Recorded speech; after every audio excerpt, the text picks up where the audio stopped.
Vamos anotar aqui, ó. Se sair, a gente vai ter que colocar esse canal em tudo quanto que é lugar. Ó, esse episódio aqui vai botar em todos os lugares: Instagram, o Kawaii, TikTok, tudo, tudo. Essa previsão aqui valeu o programa de hoje. Olá, tudo bem? Tudo bom? Seja bem-vindo mais uma vez ao lado de Fora da Bolha. O que os senhores esperam para o ano de 2022? Já que não temos carnaval, então vamos começar o ano oficialmente agora em fevereiro, né? Não mais depois do carnaval. Já é o início do apocalipse, não é mesmo? Acho que uma das coisas que esperamos já na economia é uma situação de estagnação no Brasil, né? Aquela brincadeira de estagnação, mas inflação. O aumento da taxa Selic no Brasil representa, sobretudo, uma queda na circulação de capital, uma dificuldade de acesso a empréstimos para empresas varejistas, para microempreendedores, médio empreendedores e, sobretudo, né, uma tentativa de controlar a inflação que no Brasil anda, né, igual às margens do Ibope, 10% para mais sempre. Então, acredito que no Brasil a gente vai viver um momento bastante complicado, né, com a taxa de juros, aliás, com o nível do dólar aumentando cada vez mais, né, a nossa moeda se desvalorizando, sobretudo porque, como vocês devem saber, né, o Fed aumentou o valor das taxas de juros da moeda estadunidense, as pessoas estão preferindo, né, investir onde é mais fácil ganhar dinheiro, onde é mais rentável e mais seguro. Então, os grandes investidores estão apostando no norte global, deixando o sul global um pouco mais distante, principalmente o Brasil, que passa por certas instabilidades em vários campos, né? Então, é um pouco complicado pensar num futuro muito bom para o Brasil nos próximos 2-3 anos, aí, uma certa instabilidade. Então, aumento do preço do valor do dólar, uma certa instabilidade política, econômica, né, problemas para o setor varejista, que é um setor que ganha com o crescimento do país normalmente. Então, o setor varejista normalmente está alinhado com o crescimento do poder de consumo da população, ou seja, uma estagnação econômica, uma inflação, de certa forma, e, né, muitas coisas que eu acho que a gente vai discutir hoje. Matheus, seria uma revisitação da década de 80, quando Ford fez isso com o Fed, aumentou a taxa de juros, enxugou o dinheiro disponível para os países do sul global? Bem parecido, a gente vai viver isso novamente. Só que agora a gente está ao meu ver, a gente está numa situação um pouco pior, porque hoje, atualmente no Brasil, nós temos alguns conglomerados muito fortes que exercem pressão política, né? Existem alguns conglomerados que as pessoas percebem de maneira mais clara, que é, por exemplo, conglomerados industriais, que é o agronegócio, que lucram bastante com a taxa de juros, com o dólar alto, mas também existem outros setores que estão lucrando muito no Brasil e que não são tão vislumbrados nas análises políticas mais comuns. Por exemplo, o setor imobiliário no Brasil, principalmente o setor imobiliário que trabalha na área de luxo, né, está vivendo um momento de grande crescimento no Brasil, principalmente no Rio de Janeiro, né, ao passo que a gente está vivendo um cenário de estagnação para as classes C e D, tanto no consumo quanto na aquisição de imóveis. E, na verdade, até no mercadinho a classe C e D está sofrendo mais, quiçá para comprar um imóvel hoje em dia. Caramba, sofri muito com isso no Rio de Janeiro, quando fui morar em 2012. E a desculpa não era estagflação, não era crise, eram os grandes eventos. Cada época é uma coisa diferente, para poder justificar esse absurdo que é esse capitalismo predatório, na área imobiliária principalmente, nas cidades vitrines, né? A gentrificação do centro, da região mais nobre, expulsando a classe média baixa, média, e a classe baixa cada vez mais distante. Enfim. Eu também prevejo um caos na área política, né? Com essa possibilidade de vice Alckmin com o candidato Lula nessa situação meio doente, né, será que é um Tancredo com Sarney vindo aí? Tá parecendo muito década de 80 isso, meu Deus.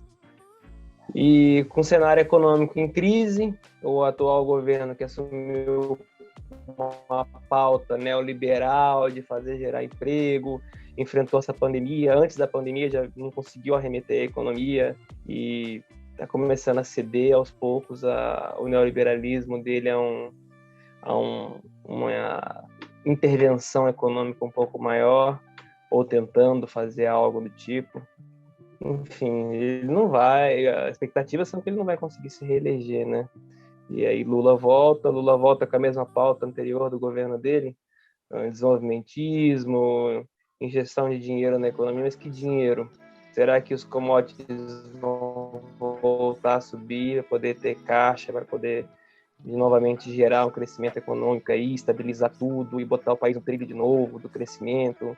É um ano de muita incerteza, 2022, muita incerteza. E o próximo governo que assumir vai ter que rever muitas coisas que foram desmontadas nesses 4 anos de governo de extrema-direita do Bolsonaro, como, por exemplo, a gente vinha falando um pouco antes, pesquisa.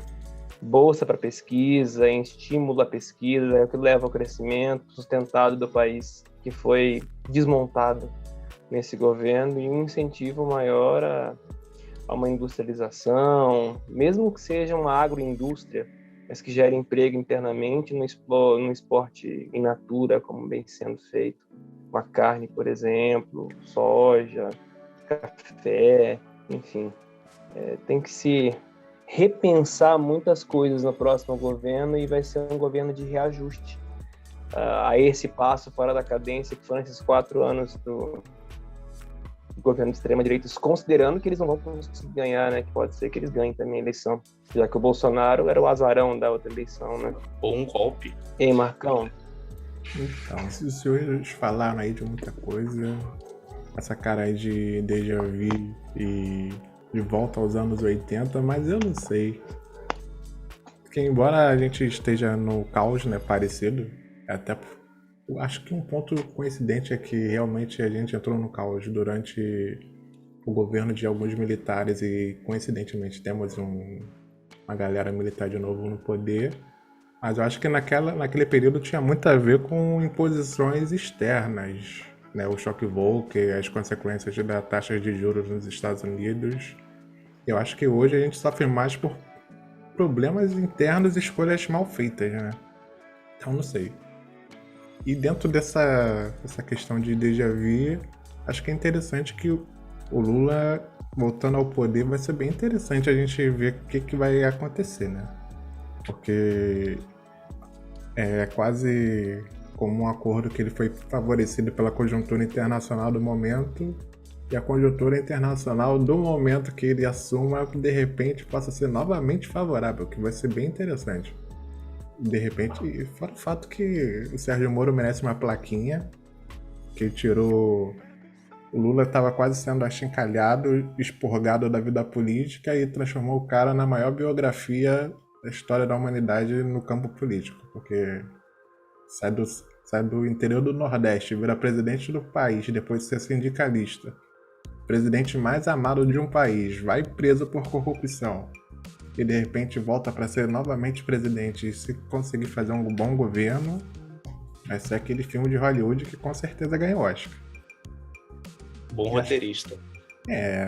E acho que a grande diferença do que foi no começo dos anos 90 é que não existia internet, né? E atualmente a gente não tem um rock nacional tão forte. Mas continue, por favor. Que isso, gente. Boa. A internet dá voz a muita gente, o que não acontecia ainda, né? Então eram setores da mídia ali que trabalhavam fortemente para buscar eleger os candidatos que lhe eram favoráveis, né? Hoje em dia, como foi a eleição de 2018, e já tinha sido desde a eleição de 2014, né? Afinal, as célebres manifestações de 2013 levantaram muita gente aí no campo político, como o amado Kim Kataguiri, né? E essas polêmicas recentes.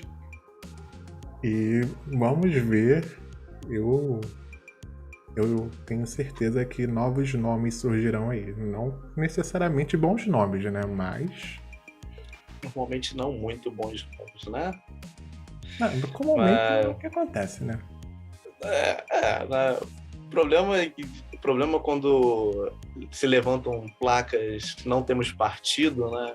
partido significa ter parte em alguma coisa, então não ter partido é tomar parte, então todos temos partido, né? O problema de você falar que não tem um partido é que você começa a marchar com liberal, né? E normalmente quando você marcha com liberal não dá muito certo, você começa a sair uns personagens assim, meio que a la Deep Web, tipo... Não vamos citar nomes, porque não queremos processos, né? Claro, mas surjam com os nomes não muito agradáveis, né? Seja eles frutos da PM do Rio de Janeiro, sejam eles da internet, né? Um lugar que sai muita gente interessante. Mas é interessante. Da PM e da internet. Dos dois, né? Agora temos essa junção, né? Uma quimera política medonha.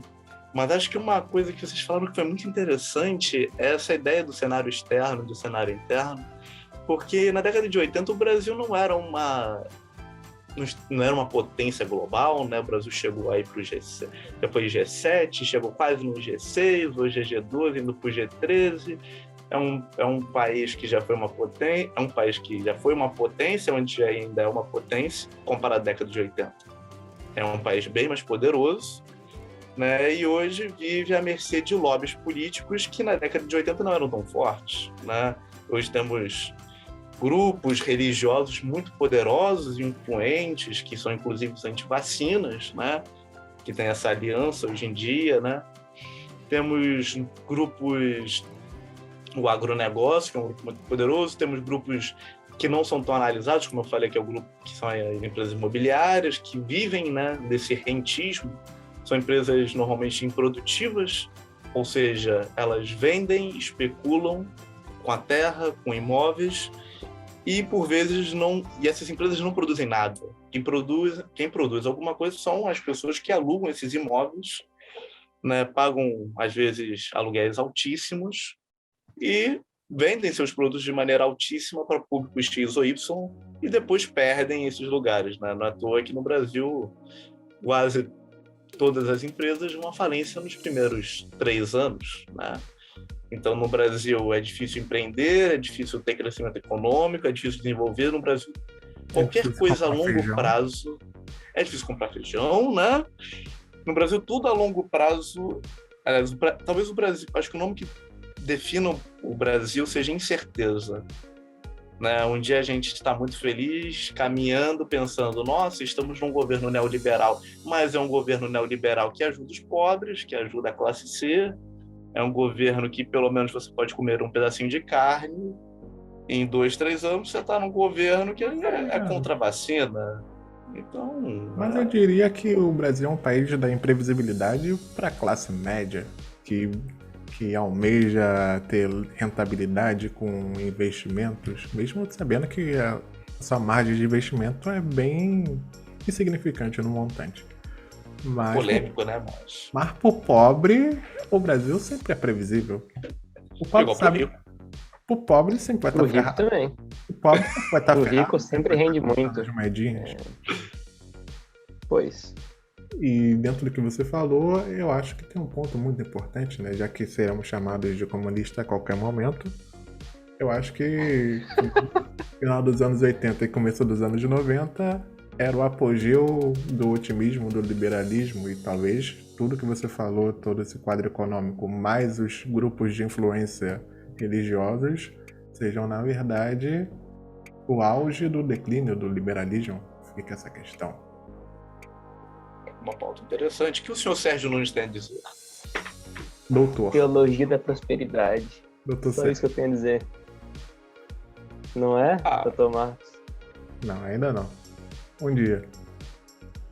Eu acredito que, aliás, o que é os grupos neopentecostais do que o neocalvinismo, não é mesmo? A crença da prosperidade advém do calvinismo, pessoal. A crença de que até o espiritismo kardecista, né, que algumas almas são elevadas e por isso alcançam determinados lugares, isso pode gerar muita crítica, né? Mas, né, tem gente que acredita que o fato de você ter dinheiro é porque você é uma pessoa excepcional, que você ter certos poderes, bens materiais, significa que você é uma pessoa especial, escolhida por Deus. E como uma pessoa escolhida por Deus, messiânica, cabe a você trazer os rumos da política e da economia e dos bons costumes para essas pessoas. né? Então essa ideia de messianismo é muito forte dentro do calvinismo. O que faz todo sentido eleger um Messias para presidente.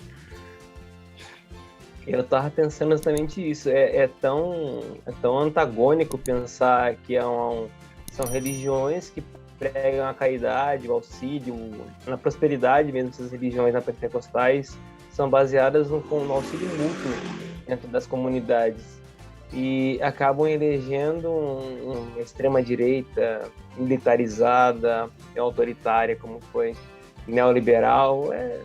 O neoliberalismo, não sei como é que ele consegue encaixar nessa teologia da prosperidade. Eu não consegui entender isso. Eu estou fazendo teologia, estou estudando isso. Na verdade, eu acho que... E eu não consegui sacar o que é. Na verdade, eu acho que é o contrário, né? Até, se eu não me engano, é Hayek que fala que da questão quase utilitária da religião para a subsistência do liberalismo. Então, não sei. Interessante. Acho que na verdade... Qual que é a fonte? Cita aí que é para eu procurar o livro. Aí você está querendo demais. Uma autora dessa colocaria na descrição do vídeo. Mas é isso, a religião, o trabalho feito pelas igrejas no Brasil ocupa uma lacuna deixada pelo Estado. Todo o trabalho de auxílio social que o Estado deveria dar, pelo menos numa ótica de bem-estar social, as religiões fazem. Fora isso para não citar Foucault. Você estava falando em religião. Minha mãe está fazendo um curso junto comigo. Nós estávamos discutindo isso de dentro da igreja católica, né? A gente é franciscano, a gente é católico. Na igreja católica não tem essa aproximação da própria instituição com o fiel que nas igrejas neopentecostais tem. Esse auxílio que eu estava falando há pouco, auxílio mútuo, essa ideia de lutar para prosperar, porque Deus quer que nós fiquemos bem de vida, e o irmão tem que vestir de não sei como, tem que comprar o carro X, tem que ter uma empresa Y, e todos os irmãos vão comprar a loja do irmão, e ninguém procura órgão público, procura uma composição privada. É uma percepção que nós não temos no catolicismo. É estranho isso, é muito estranho. E tem vários órgãos para se aproximar da comunidade, igual as pastorais, e não funcionam da mesma forma. Não funcionam. E aí, essa lacuna desses neopentecostais conversos atual provém a maior parte de católicos não praticantes. Por quê? Porque a própria igreja não vai atrás. Esse viés social, a teoria da libertação, de subir as comunidades, que tinha na década de 80, que a gente está falando da década de 80, vai se perdendo aos poucos e o vazio foi sendo preenchido pelas igrejas reformadas posteriores. Eu como ex-cristão, né, semi-pentecostal, vou usar proselitismo, argumento de autoridade. Amém, irmão. Usando argumento aqui de autoridade, na verdade, os fiéis pagam, né, o dízimo, a oferta e muitas outras coisas para a igreja, né? E a igreja, como qualquer instituição neoliberal, né, te cobra bastante e te dá uma migalha. Então, você pode até pensar nessa ideia de produção aí das empresas com a igreja. Você fornece muito e ela, em contrapartida, te fornece amparo espiritual e ajuda meia dúzia de pessoas ou um grupo de pessoas, né, financeiramente. Igual as empresas, né? As empresas, você trabalha, você gera eles tiram a mais-valia e, de bom grado, essas empresas investem em instituições filantrópicas, né, normalmente também dessas empresas, para ajudar meia dúzia de trabalhadores que eles, né, colocaram outros centenas de trabalhadores naquela situação miserável. Então, as igrejas, as empresas, as corporações, assim, na verdade, é interessante a gente pensar nas igrejas como corporações propriamente ditas. Né? Você tem o pastor, as pessoas, elas ganham salário dentro dessas instituições, existem planos de metas, objetivos, crescimentos. Então, aquela ideia que a gente tinha de igreja clero católico, né, do século XIX, século XX já mudou. Hoje em dia, as igrejas são muito mais modernas, elas aceitam cartão de crédito, débito, né, sangue, o que você puder oferecer para pagar o dízimo e oferta é quase que aceito. Seus animais, comida, o que você puder. Então é uma ideia de corporação muito forte dentro do neopentecostal. Bem, por agora eu vou deixar essas polêmicas, né? Espero não ser processado, porque eu não disse nada diretamente, então vamos continuar. E dentro das dúvidas que o Sérgio teve... Tem uma disciplina que eu estou estudando que chama plantação de igrejas, que se enquadra perfeitamente com o que você está falando. Mas aí enfim. Aí é uma ligação bíblica com a questão de você semear a palavra. Né? Mas dentro dessas dúvidas... Essas dúvidas é muito importante o combate ao comunismo, justamente porque, embora não seja o comunismo, enfim, não seja o comunismo responsável por isso, eu sempre bato nesse ponto, que é mais uma questão de consequências da modernidade do que de dogmas comunistas, né? A questão da pauta dos princípios, então, a pauta comportamental, então, uma coisa tá ligada na outra. Se libera tudo, não tem o porquê você ter uma igreja, porque as pessoas entre viver 365 dias num carnaval e viver na igreja, a grande maioria vai priorizar justamente um carnaval sem fim. Imagina como seria lindo viver um carnaval.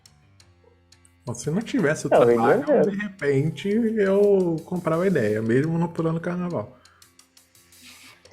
Mas agora serão chamados de vagabundos. O que eu espero para esse ano é que aumente a quantidade de igrejas, de fiéis nas igrejas, e que venha um carnaval no meio do ano também, tão prometido. Como tem esse braço assistencial das igrejas, com o aumento da pobreza é uma tendência também. Até porque convenhamos que a igreja tem uma função fundamental em amenizar o sofrimento mental das pessoas, porque você viver eternamente sabendo que você não vai ascender socialmente, e a ascensão social é algo importantíssimo dentro da lógica liberal, então a igreja cumpre um papel social. E agora, claro, quando você morrer vai pro céu.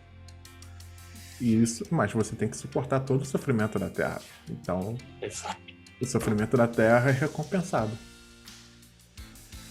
Nietzsche está sorrindo nesse momento. Mas a previsão a previsão final, a previsão bônus para fechar, eu prevejo a CBF lançando um uniforme amarelo com calções vermelhos para homenagear a eleição de Lula no final do ano.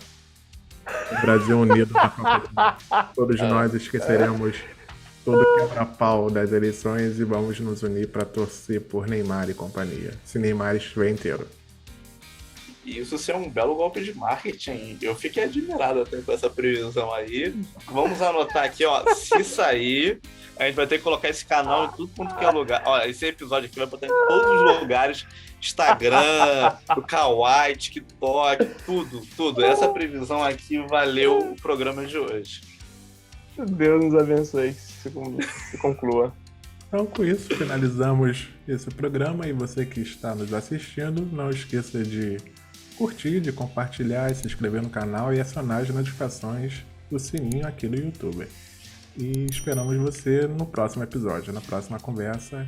E vamos lá. Valeu, Matheus. Valeu, Sérgio. Valeu, Marcão. Valeu, Matheus. Valeu, pessoal.